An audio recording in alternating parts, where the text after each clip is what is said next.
মোহতারাম, আপনি শুনেছেন আমাদের বোন বৈশাখীর কথা। বগুড়া থেকে তিনি যে কথাগুলো বললেন যে তাদের এলাকায় বা আমরা অনেক জায়গায় দেখে থাকি যে মৃত্যুর পরে চল্লিশা বলে একটা অনুষ্ঠান করা হয়, 7 দিনের মাথায় একটা অনুষ্ঠান করা হয়, 1 বছরের মাথায় একটি অনুষ্ঠান করা হয়।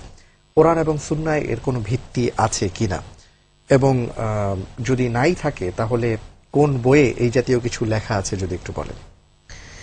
আলহামদুলিল্লাহ রাব্বিল আলামিন ওয়াল আকিবাতু লিল মুত্তাকিন ওয়াসসালাতু ওয়াসসালামু আলা হাবিবিনা মুহাম্মাদিন আলাইহি আফজালুস সালাতু ওয়া আসকাত তাসলিম, আম্মা বা'দ।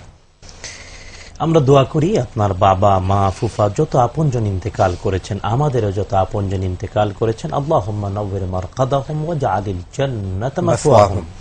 আমিন। আর আপনজন যারা ইন্তেকাল করে তাদের জন্য প্রতি মুহূর্তে দোয়া করতে হয়। ইসলাম আমাদের শিখায় প্রত্যেকটা মুহূর্তে জীবিত জনেরা মৃত আপন জনদের জন্য দোয়া করবে।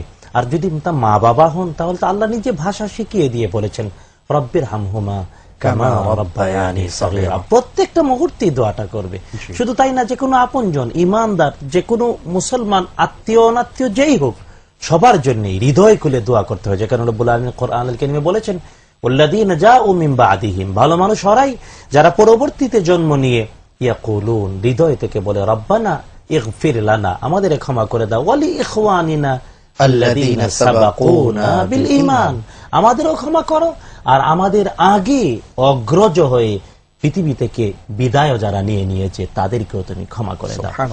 আর আসলে কোন দিনের সাথে, কোন সময়ের সাথে, কোন মুহূর্তের সাথে মিলিয়ে দোয়া করাটা ইসলাম শিক্ষা দেয় না। এটা ইসলাম বহির্ভূত অন্য মাইথোলজির, অন্য ধর্মীয় শিক্ষা। আল্লাহ হেদায়েত নসিব করুন। একটা বিশেষ ধর্মের লোকজন তাদের আপনজন মারা গেলে দিনের সাথে মিলায় দোয়া করে, বছরে একবার দোয়া করে। দুর্ভাগ্যজনক সত্য, আমাদের মাঝেও তা ছড়িয়ে পড়েছে। আল্লাহ এর থেকে বাঁচার তৌফিক দিন।